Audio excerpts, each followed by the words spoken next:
I found I was, for a little while, very much taken with the beauty of the sounds as they came from me as I made them. This is a thing which can be at any time a temptation. The strict discipline that I had given myself finally resulted in an extraordinary melody of words and a melody of excitement in knowing that I had done this thing. I did begin to think I was rather drunk with what I had done.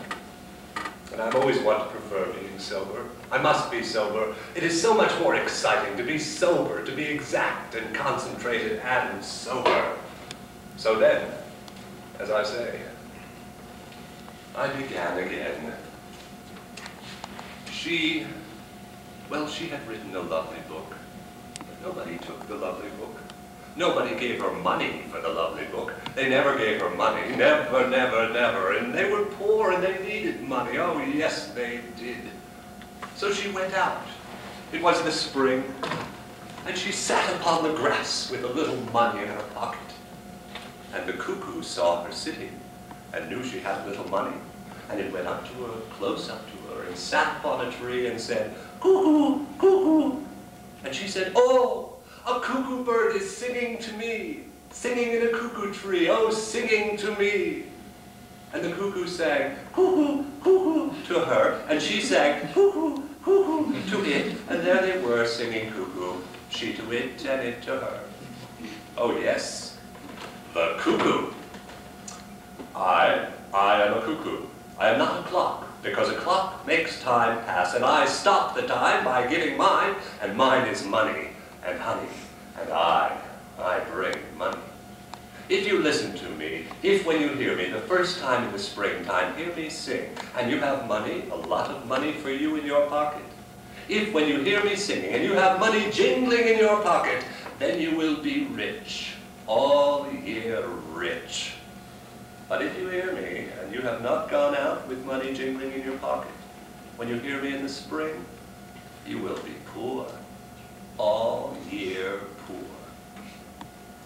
So she wrote, and she hoped, and she wrote, and she sighed. Money,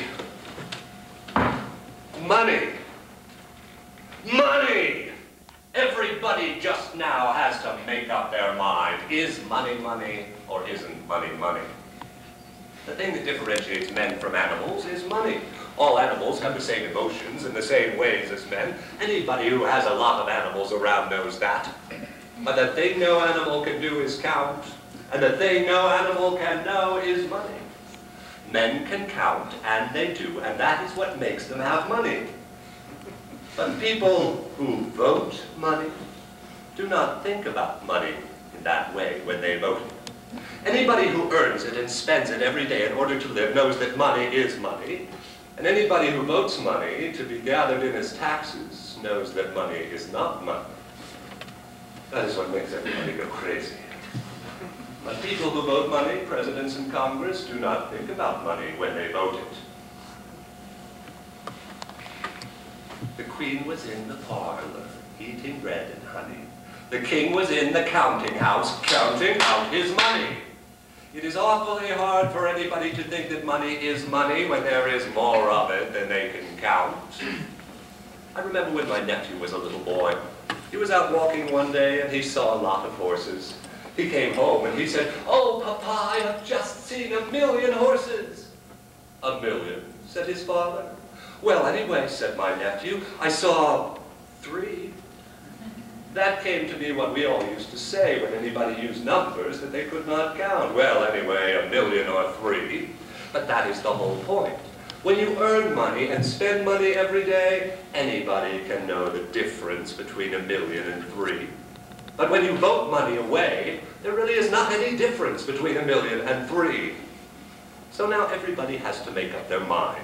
Is money money for everybody, or is it not?